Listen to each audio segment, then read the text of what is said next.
할렐루야. 오늘 이 말씀을 통해서 또 하나님께서 주시는 또 음성을 같이 듣기를 소망합니다. 우리 보통 이 종말의 장 그러면요, 두렵고 떨리는 마음이 있잖아요. 근데 성경의 종말에 대한 것은 사실상 희망이라고 보셔야 됩니다. 성경의 종말은 절망과 좌절을 여러분에게 주려고 하는 그 성경이 아니라 환난과 고난 속에 좌절하고 포기하려고 하는 많은 성도들에게 희망과 소망을 주려고 하는 근본적 의도가 있습니다. 그런 문학을 묵시 문학이라고 합니다. 제가 전에도 한번 말씀드렸듯이 이스라엘은 외적의 침입이 많았고 식민지가 많았고 포로로 끌려가는 일이 많았기 때문에 많은 사람들이 그런 일로 인하여 하나님을 섬기는 일을 포기하는 것입니다. 이런 거 있잖아요. 기대하고 기도했는데 결과가 그렇게 나타나면 사람들이 신앙을 떠나게 되죠. 근데 원래 참 신앙은 뭐냐면 그런 일이 있을 때마다 주께로 돌아오는 거예요. 이게 제가 목회를 해보니까 굉장히 이게 아이러니합니다. 하나님께서는 환난과 고난을 주어서 내게로 부르시는데 사람들은 환난과 고난을 당하면 떠나요. 이게 이제 안 맞는 거잖아요. 여러분, 이 안 맞는 삶과 신앙의 괴리가 있는데 이건 목회가 해결해야 되는 겁니다. 그렇지 않으면 교회에 있을 필요 없고 목회할 필요 없어요. 그냥 여러분이 느끼는 대로 하시면 돼요. 힘드네, 나 말아야지. 힘드네, 쉬어야지. 이렇게 하시면 되는 거예요. 근데 현실과 신앙은 항상 괴리가 있어요. 특히 이 유대의 묵시문학이라고 하는 것은 그런 괴리감 속에 성도들이 끝까지 그 신앙을 지키게 하려는 그런 목적이 있습니다. 그래서 오늘 누가복음 21장에 그 종말에 관한 예언이 나오는데 이거를 우리가 어떻게 봐야 하는가의 문제는요, 그냥 문자 그대로 글자 그대로 보게 되면 무섭잖아요. 근데 제가 지금 말씀드린 이 묵시문학, 종말 문학의 근본적 이해를 좀 가지시고 보셔야 돼요. 저도 신학하기 전에는 이런 거 읽기 싫었어요. 굉장히 무섭잖아요. 특히 요한계시록 이런 거 읽으면 갑자기 무서워지고 이거 교회 괜히 다녔나? 차라리 모르고 사는 게 낫지, 이런 생각을 갖고 있었는데 이제 이렇게 공부를 해보니까 참 다릅니다. 그러니까 아는 거하고 모르는 거는 천지 차이예요. 모르고 막 믿으면 그게 미신인 거예요. 믿지 못할 것들 믿게 되거든요. 왜 우리 교회는요 이렇게 예배 아는 것을 중요하게 여기느냐 하면 여러분을 현혹하려고 하는 게 아니라, 여러분을 힘들게 하려고 하는 게 아니라 진짜 기쁘고 올바르고 소망의 신앙을 갖게 하려고 하는 거예요. 귀찮아, 그냥 되는 대로 믿어야지, 그냥 뭐 성경책 끼고 교회 왔다 갔다 하면 되는 거지, 뭐 그런 것까지 할 필요가 있어, 이렇게 생각하지만 한번 생각해 보세요. 예배가 없고 말씀이 없고 아는 게 없잖아요. 그러면 삶이 두려워지기 시작해요. 거기서부터 오는 폐해가 장난이 아닙니다.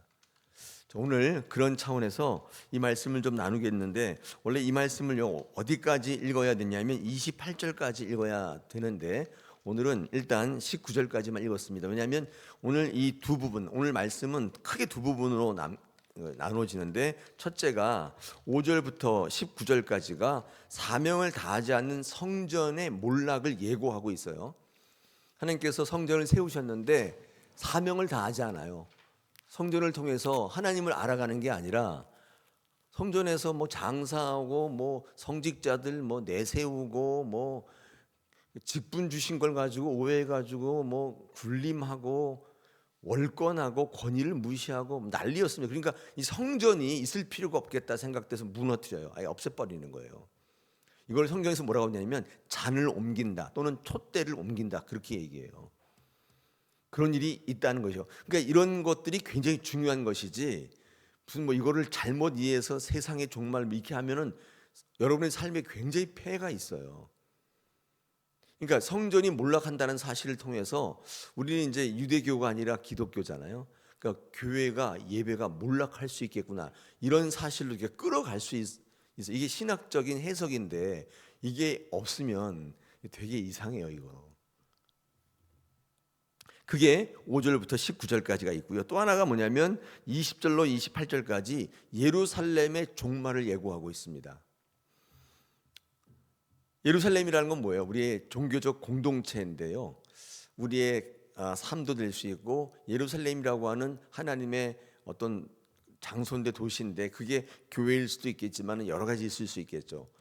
이렇게 예루살렘을 멸망한다. 이렇게 두 가지 파트예요. 근데 오늘은 시간이 없으니까 일단 5절로 19절까지 성전의 몰락에 관한 내용만 같이 살펴보고 이게 우리에게 무슨 메시지를 주시나 한번 같이 나눠보겠습니다.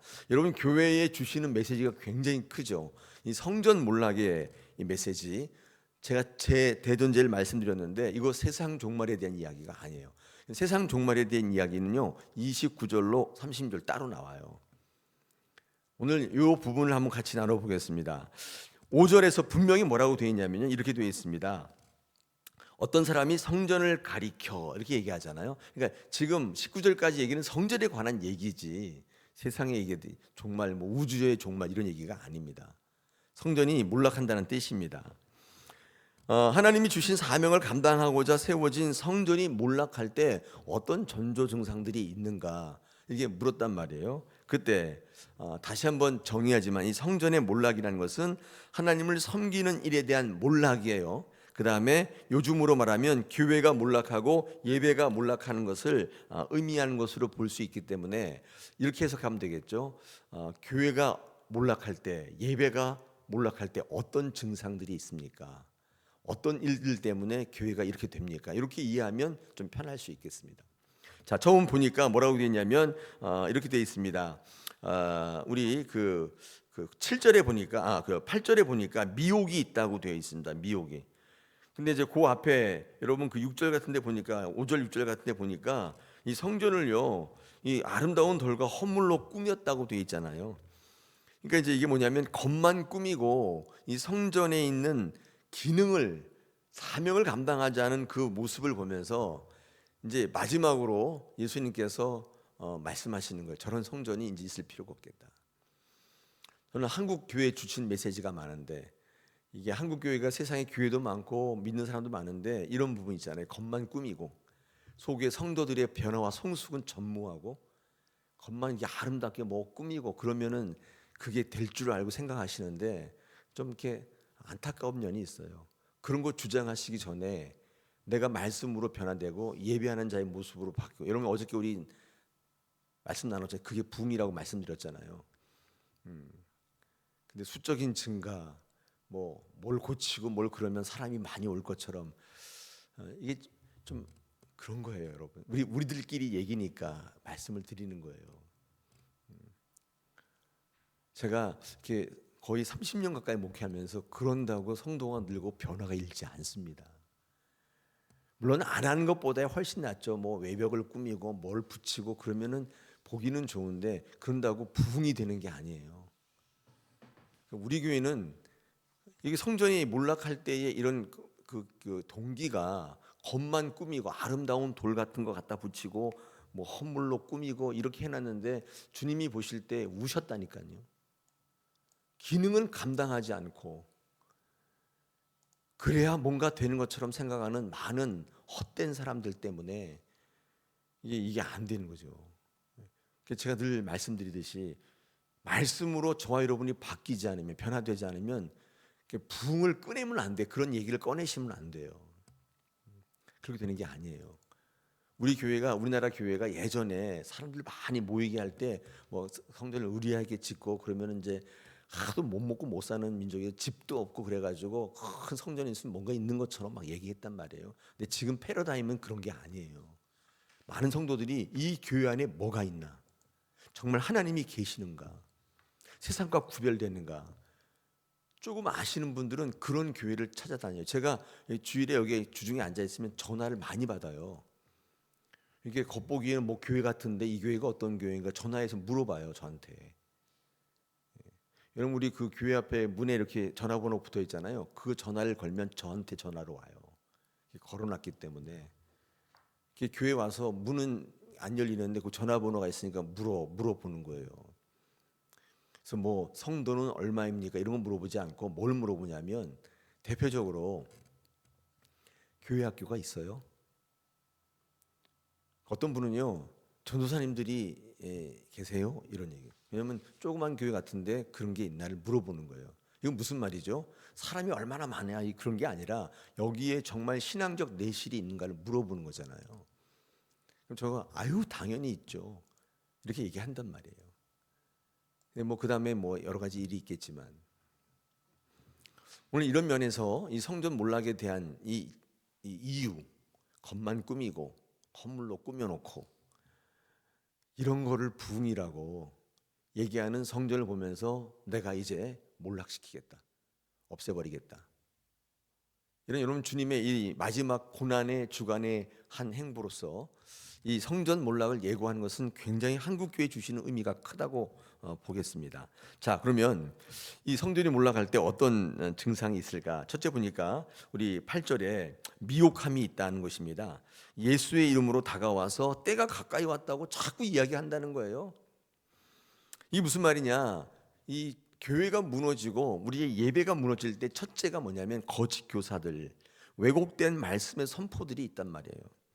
이 거짓 교사들이 뭐냐면 이 복음을 잘못 선포하는 사람들이잖아요. 자기 어떤 입지와 자기의 주장을 대변하기 위해서 말씀을 끌어오고 그 다음에 이 거짓 교사들 성도들 앞에 헛된 거를 마치 진실인 것처럼 호도하고 주장하고 그러면 말씀과 충돌이 되기 때문에 여러분 그럴 때 뭐가 이기냐면요. 그런 왜곡된 것들이 이겨요. 왜냐하면 세상적인 것들이기 때문에 여러분 더 공감을 한단 말이에요. 목사의 설교보다는 거짓 교사들의 주장이 훨씬 더 와닿아요. 그거 아셔야 돼요. 그래서 미혹이라고 하는 거예요. 아름답게 꾸며서 유혹한다는 것이거든요. 그리고 그 들어볼 때 목사 얘기는 현실성이 없어 보이는데 그 거짓 교사들의 주장은 굉장히 현실성 있어 보이잖아요. 거기에 마음이 간다고요. 그런 사람들을 거짓 교사라고 하는 거예요. 물론 뭐 거짓된 목사도 있겠지만 거짓된 직분자들 이런 사람들이 있어가지고 여러분을 현혹하고 이간질하고 호도하는 겁니다. 여러분 이런 일이 있을 때 교회가 몰락하고 예배가 몰락하기 시작한다고 오늘 성경은 우리에게 증거하고 있습니다. 두 번째 난리와 소요의 소문이 있다 이렇게 되어 있죠. 여러분 그 당시에 실제로 그랬습니다. 이 유대인들의 반란이 있었고 로마 제국의 어떤 진압이 있었고 지방 봉기들이 있었고 정치적인 소요들이 굉장히 많았습니다. 여러분 그래서 궁극적으로 AD 70년에 로마가 딱 볼 때 안 되겠다. 저 예루살렘에 그냥 놔두면 안 되겠다. 없애버리자. 그래서 로마 장군 티투스가 출정해서 예루살렘을 회파시켜 버려요. 성전 다 무너뜨리고 유대인들 다 내쫓아 버려요. 그리고 거기다가 주변에 있는 가나안 족속들을 들여다 살게 한 거예요. 그리고 2000년이 지나서 1948년에 이스라엘이 독립한 거예요. 여러분 요즘에도 교회가 교회되지 못하게 만드는 전쟁과 정치적인 분쟁들이 많이 있습니다. 여러분 요즘에 현대의 전쟁은요 영토 분쟁처럼 보이지만 그 안을 들여다보면 다 종교적 분쟁입니다. 이런 전쟁이 일어나면요 종교가 제일 먼저 타격을 받아요. 교회 없어지고요 예배 없어집니다. 여러분 잘 모르시겠지만 발칸 지역에 있는 이런 정치적 분쟁 있잖아요. 예를 들면 코소보 전쟁 다 종교 분쟁이에요. 그게 민족 간의 분쟁인데 민족 청소하고 막 그러잖아요. 그게 다 종교 분쟁이에요. 이스라엘 지금 전쟁하는 거 다 종교 분쟁이에요. 러우 전쟁 있잖아요. 이거 다 종교 분쟁이에요. 그 안에 다 깊은 데 가보면 영토 분쟁처럼 보이지만 종교적으로 하나가 되지 못하기 때문에 분쟁이 일어나요. 이제 중요한 문제죠. 이게 사실은 이런 난리와 소요들이 있을 것이다. 그래서 전쟁이 일어나게 되면 예배가 없어지게 되고 교회들이 문을 닫게 된다. 성전 몰락을 예고하는 거죠. 그렇기 때문에 어떻게 해야 돼요? 분쟁하면 안 됩니다. 또 성경 보니까 이렇게 되어 있습니다. 우리 10절에 민족이 민족을 나라가 나라를 대적한다. 그러니까 민족과 국가의 분열이 있다는 뜻이죠. 네. 예. 민족이 민족을 나라가 나라를 우리나라 같지 않습니까? 우리나라는 지역 간 진영 간의 이 분열이 이 교회 분열로 이어지고 있는 것을 우리는 볼 수 있어요. 아니 정치 싸움 했는데 교회가 없어지고 있잖아요. 여기에 같이 휘말려 같이 동조하는 것은 정말 어리석은 거예요. 아니 그러면 교회가 뭐 의로운 일에 가만히 있어요. 그 의로운 일이 아니에요, 여러분. 그거 포장되어 있기 때문에 신앙이 없는 분들이 그 지역 간 진영 간에 휩싸여 가지고 길거리로 나서서 하시는데 여러분 우리 지금 제가 이렇게 기도 공부나 이번에 우리 노회에서 통해 보니까 이번에 이런 진영 간 지역 간의 갈등 때문에 교회가 분열되고 교회가 없어진 교회가 무려 700개나 돼요. 우리는 서울이니까 그런데 저 지역의 경상도 전라도 지역은 장난 아니에요, 여러분.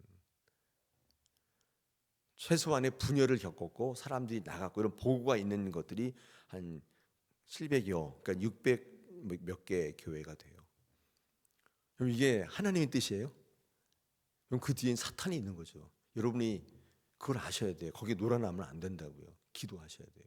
하나 될 수 있도록. 내가 주장하는 게 맞아 뭐 이런 거 있잖아요. 하지 마세요. 그런 신념이 있더라도 생각만 하고 기도하시지, 얘기를 하게 되면 이게 이제 민족의 민족 간 나라가 나라 간 대적하게 되는 거예요. 이건 뒤에 사단이 있어요. 제가 늘 말씀드리잖아요. 저도 정치적 성향이 있어요. 저 왜 이 자리에서 얘기 안 하냐면 여러분들 위해서요. 그거 뭐 잘났다고 잘 안다고 막 이야기하고 다니시면 여러분 그게 사단의 하수인 교회를 깨는 겁니다. 절대로 입 밖에 내지 마시고 기도하세요. 왜냐하면 옆에 있는 분들 되게 좋아 보이시는데 나랑 완전히 달라요. 생각이 다르단 말이에요. 저는 그랬잖아요. 예수 믿는 사람들은 복음을 파는 세일즈맨이에요. 자동차 팔라고 어제도 저한테 현대자동차에 전화 왔는데 저는 뭐 차 살 건 아닌데 근데 그분이 차를 파는데 저한테 전화해가지고 사투리 뭐 경상도 사투리 쓰고 여러분 그러면 그 사람은 바보죠. 반밖에 못 팔아요. 전라도 사람을 만나면 우리 동양인이 사주겠죠. 경상도는 절대 안 삽니다. 그럼 어떻게 해야 돼요? 반드시 표준말 써야 되죠. 표준말 써서 팔아야지. 사투리가 조금이라도 섞여 있으면요 그거 안 산단 말이에요. 그게 우리나라의 형편이에요. 목사가 설교할 때 경상도 사투리 쓰잖아요. 거긴 전라도 사람은 아무도 없어요. 그럼 반쪽짜리 아니에요. 반쪽짜리. 여러분 군대 가면 왜 사투리 못 쓰게 하는 줄 아세요? 전투를 못 해요. 분열돼요. 전라도파, 경상도파. 전투할 때 전투가 됩니까 그게? 무조건 단아가를 쓰는 거예요. 사투리 못 쓰게 하려는 거예요. 그게 군대 용어가 아니라 군대 갔다 오신 분은 다 알아요. 사투리 쓰면 우리 때는 막 두들겨 맞았어요. 그래서 군인들이 뭐라고 하냐면 팔도 사나이라고 불러요. 일과 끝나면 멋있는 사나이 뭐 그러면서 그 노래를 부르면서 하루 일과를 마친다. 우리는 경상도 사람, 전라도 사람이 아니라 팔도 사람이다. 이렇게 얘기한단 말이에요. 여러분 세상도 그런데 교회예요. 당연히 깨집니다. 민족이 민족을, 나라가 나라를 대적하게 된다. 이때 예배가 없어지고 교회가 없어진다. 그 다음에 여러분 4절 보시면 곳곳에 4절이래 11절 보시면 곳곳에 큰 지진, 기근, 전염병이 있겠고 또 무서운 일과 하늘로부터 큰 징조가 있다. 여러분 이거 딱 들으면 이거 세상적 종말 같잖아요. 그러니까 자연적으로 사회적으로 큰 재해들이 있을 것이다. 이렇게 얘기하고 있는데 여러분 이런 표현들이요. 어떤 표현이냐면 세상의 종말을 얘기하는 게 아니라 그 당시에 많은 일들, 사회적으로 자연적으로 많은 재해들이 있는데 이렇게 우주적이고 세상적인 종말처럼 보이는 큰 일들이 있겠다는 문학적 표현인데 여러분 이 표현은요 여기에만 나오는 거 아닙니다. 굉장히 많이 나와요. 제가 뭐 시간이 없어 다 찾아보지 못했는데 몇 가지 한번 찾아봤는데 이렇게 되어 있습니다. 여러분 한번 듣기만 하세요. 오늘 찾아볼 시간 없으니까. 이사야 13장 10절에 보니까 하늘의 별들과 큰 무리들이 그 빛을 내지 아니하며 해가 돋아도 어둡고 달이 그 빛을 비추지 아니한다. 이거 바벨론을 멸망할 때의 모습을 묘사한 거예요. 세상을 종말을 얘기하는 게 아니라 바벨론이라는 제국의 멸망을 예언한 건데 그 멸망이 크기 때문에 마치 우주적 재앙의 이미지를 가지고 하나님의 심판과 크기와 중대성을 표현하고 있는 묵시문학적 표현이에요. 야 이거 세상이 망한다는 뜻이구나가 아니라 바벨론이 멸망한다는 뜻입니다. 에스겔 32장에 7절로 8절에 보니까 이거는 애굽이 이집트가 멸망한다는 심판의 예고인데 내가 너를 덮을 때에 하늘을 가리고 그 별들을 어둡게 하며 해를 구름으로 가리며 달이 빛을 비추지 못한 여기도 이런 표현이 또 나와. 이거는요 애굽이 멸망한다는 뜻입니다. 애굽의 역사적 심판, 하나님의 심판을 묘사하는 상징적 언어예요.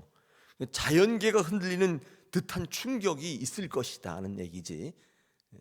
이거 아무도 모르는 사람, 야 이거 세상이 종말한다 뭐 이렇게 그렇지는 않다는 거죠. 요엘서 2장 10절에 보면 해와 달이 어두워지고 별들이 그 빛을 거둔다 이런 표현도 이건 뭐냐면요 유다가 멸망한다는 표현을 한 거예요. 아모스 8장 9절에는요. 북이스라엘이 종말할 때 이런 내가 대낮에 해를 지게 하며 백주의 땅을 캄캄케 한다. 이런 표현도 여기 또 나오죠. 우리 누가복음 21장 이 표현도 예루살렘이 성전이 몰락한 그 몰락이 엄청나기 때문에 마치 세상이 종말하는 것처럼 그렇게 큰 이미지로 표현하는 것뿐이지 그렇지는 않다는 거예요. 자, 여러분 제가 오늘 왜 이런 얘기를 장황하게 하냐면 이런 표현들을요 우리가 잘못 알고 말씀을 전하게 되면 이런 표현들이 여러분의 삶을 무너뜨리고, 왜냐하면 이렇게 종말이 되는데 뭐하러 열심히 살아요? 또한 신앙에 근거 없는 두려움과 불안을 심어줘가지고 결과적으로는 하나님으로부터 떠나게 만드는, 아까 그랬잖아요. 어려움이 있으면 하나님께 와야 되는데 그렇지 않단 말이에요. 궁극적으로는 여러분의 삶을 무너지게 만드는 단초가 된다. 성경의 올바른 해석이 굉장히 필요해요. 성경 보고 이렇게 해석할 수 있는 게 아니라 이게 성경이 문학적인 거라 그랬잖아요. 이게 어떻게 쓰여졌는지를 하지 않으면 이상하게, 여러분 이상하게 말하는 사람들이 굉장히 많거든요. 그 막 두렵잖아요. 요한계시록 읽으면 막 두려워가지고 난 요한계시록 안 봐요. 그런 게 아니란 말이죠. 아까도 제가 설교 초반으로 돌아가면 이 종말이라는 것은, 심판이라는 것은 겁주고 멸망과 좌절을 선포하는 게 아닙니다. 결과적으로 삶의 어려움 때문에 난 더 이상 신앙하지 못하겠다, 이제는 난 그래서 내 뜻대로 가겠다라고 하는 사람을 붙들어 세우는 거예요. 여러분 예배를 떠나면, 교회를 떠나면요, 이게 깜깜한 들판에 혼자 딱 서 있는 것과 똑같아요. 어려울수록 예배 안에 있어야 돼요. 어려울수록 하나님께로 와야 된단 말이에요. 뭐 자세한 건 알 수 없으나 제가 알 수 있는 것은 그 한 가지 확실한 거예요. 이런 거잖아요. 내가 더 이상 예배를 드리지 않겠다. 이게 죽겠다는 거예요. 난 더 이상 힘들어서 예배하지 않겠어. 죽겠다는 거예요. 하나님의 은혜 가운데 있으려면 여러분의 삶을 말씀에 노출시켜야 되고 하나님 은혜 가운데 계속 있어야 돼요. 이게 지리하고 당장의 결과를 볼 수 없는 일이라 할지라도 여러분 삶 속에 계속 예배를 선포하게 되면 하나님의 은혜가 여러분 가운데 있어서 하나님 여러분을 건지시고 지켜주시고 인도하시는 하나님이신 줄로 믿습니다. 우리 시간에 같이 한번 기도하겠습니다. 오늘 아침